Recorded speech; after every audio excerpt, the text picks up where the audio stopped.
My name is Mary Verhoeven. I am the illustrator of Teleportation and Other Luxuries, and you're listening to the True North Country Comics Podcast.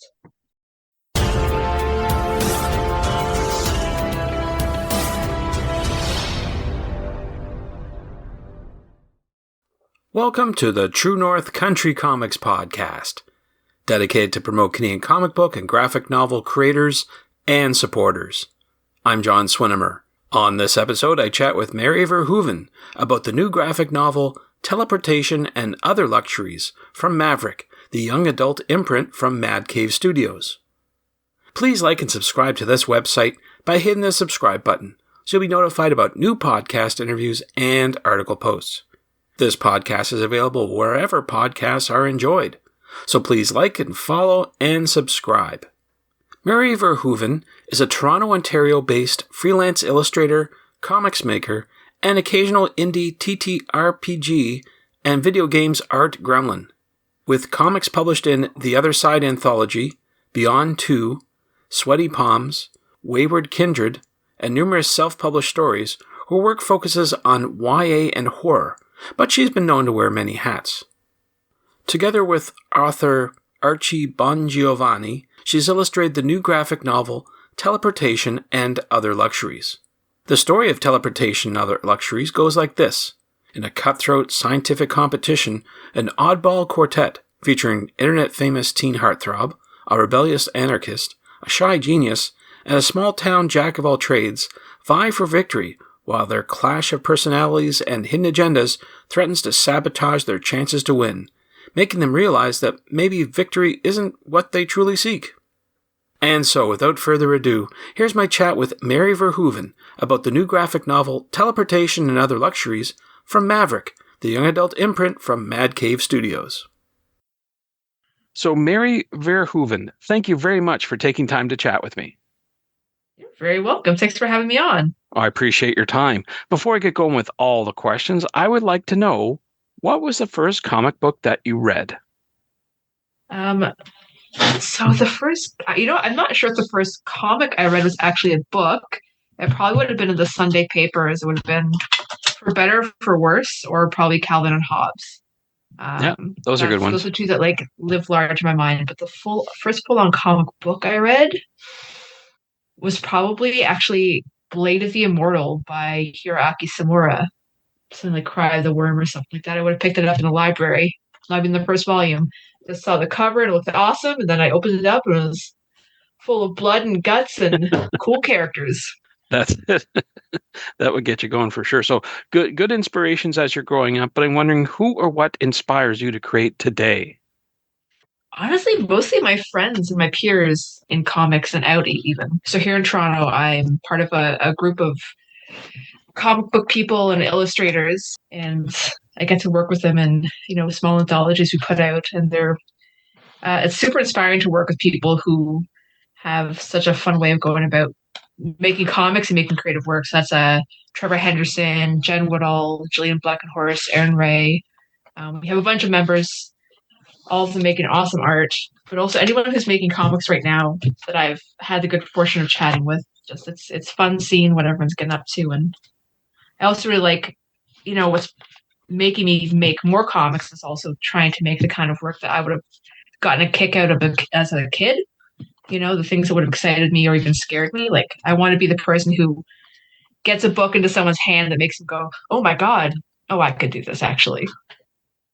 That's good. That's good to have peers that inspire you. Absolutely. So we're here talking about your new graphic novel, Teleportation and Other Luxuries. So can you tell me a little bit about that book, what it's all about? It's all about unlikely alliances, friendship, and hard decisions, I guess would be like the quick byline. So it's about 14 scientists, all from different backgrounds, and they're competing as a team in a corporate-sponsored science fair. And they have to sort of make this hard decision at one point, but they have to make an invention, and are they going to choose the glamorous and sure to win but deeply dangerous invention, or are they going to go with something that's incredibly useful but kind of ordinary, lacking in some razzle dazzle, and won't guarantee a win? And can they also get to a point where they understand each other enough and trust each other enough to like make these decisions together. It's all that and also a smattering of teen romance. It's a lot of fun. Lots of good life lessons in there, that's for sure. So, wanted to talk to you about your collaboration with the writer Archie Bongiovanni, and ask, how did you both come to this conclusion of this final project? Was it like, okay, here's a script and go, or was it a little bit of back and forth? It was actually very much a lot of trust given to me. It's just here's the script and just let her rip. I would send in thumbnails and get the thumbs up from the team, including Archie, being like, this looks great and this is what I had envisioned, or this isn't what I had in mind, but I think, works really well.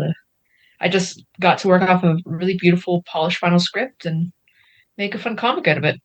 Absolutely, yeah. The summary of the book is set in a sort of a scientific lab. So I'm wondering, did you have to do any research for the scientific equipment that's shown? A lot of it's just made up. Some of these gizmos have I think of them like Star Trek kind of names. So I got to invent a lot of gadgetry, which is really fun.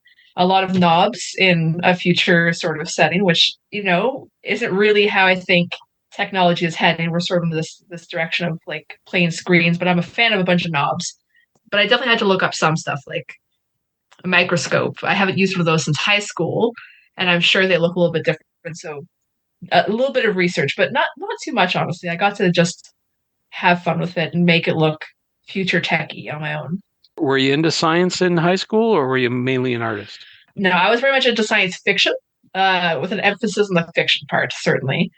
I definitely had a lot more fun in my language courses and my art courses than I did any of the more like sciencey math courses. I enjoyed them, but just wasn't as enthusiastic about them, maybe. So you let your imagination go wild when you were creating all these lab equipment scenarios and that sort of thing.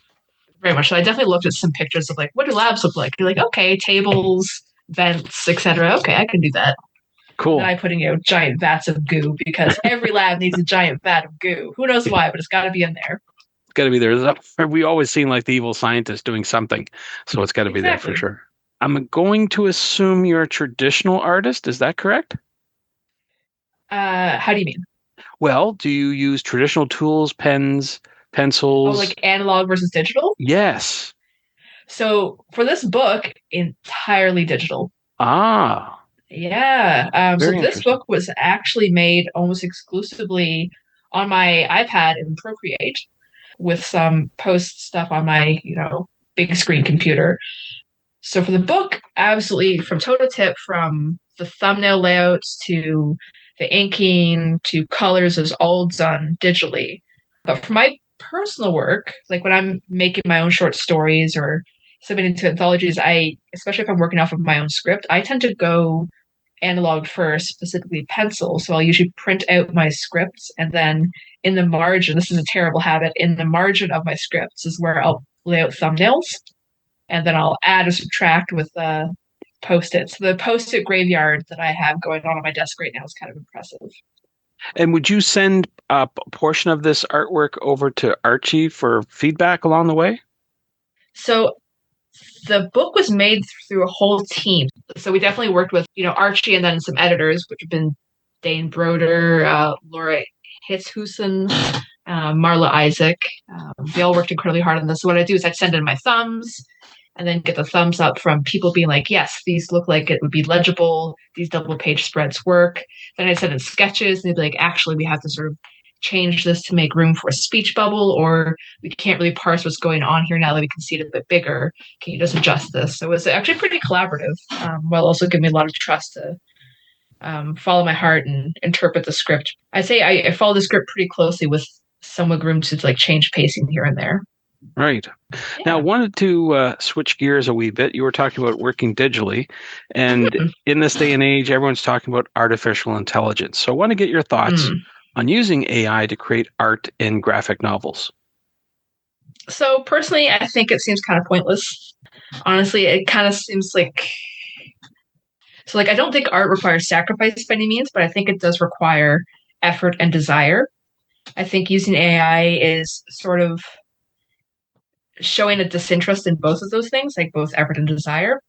Plus, I think using AI to create the art in a book or what have you really takes away any unique sort of artistic voice you might have. It's going to be lost in just sort of like this computer regurgitated art. I don't know. To me, utterly pointless. I don't get the appeal of it, but there you go. Okay, no, I appreciate that. So with everything that you have on the go for today and tomorrow, I'm wondering, where do you recommend that people go online to find out more about you? Well, you can definitely find me on Instagram. I'm Sob, that's SOB_comics on Instagram. And you can also find me on Blue Sky, which, seems to be the hot new thing. It's Sob Comics, all one word, so SOBCOMIX. And you can find me at the Guy Lane on December 14th from 4 to 7 p.m. signing copies of this book. Thanks to Mary for taking time to chat with me. You can discover more about Mary online at Linktree. That's linktr.ee/SOB_COMIX. And on Instagram at Instagram.com/SOB_COMIX. And thanks to you for listening to the True North Country Comics podcast. Please like and subscribe to this website by hitting the subscribe button, so you'll be notified about new podcast interviews and article posts. This podcast is available wherever podcasts are enjoyed, so please like, follow, and subscribe. You can follow along at True North Country Comics on most social media sites, and you can send any and all feedback to john@truenorthcountrycomics.com. Thanks for listening, and come back soon for another episode. Bye for now. True North Country Comics Podcast is copyright True North Country Comics, copyright 2024.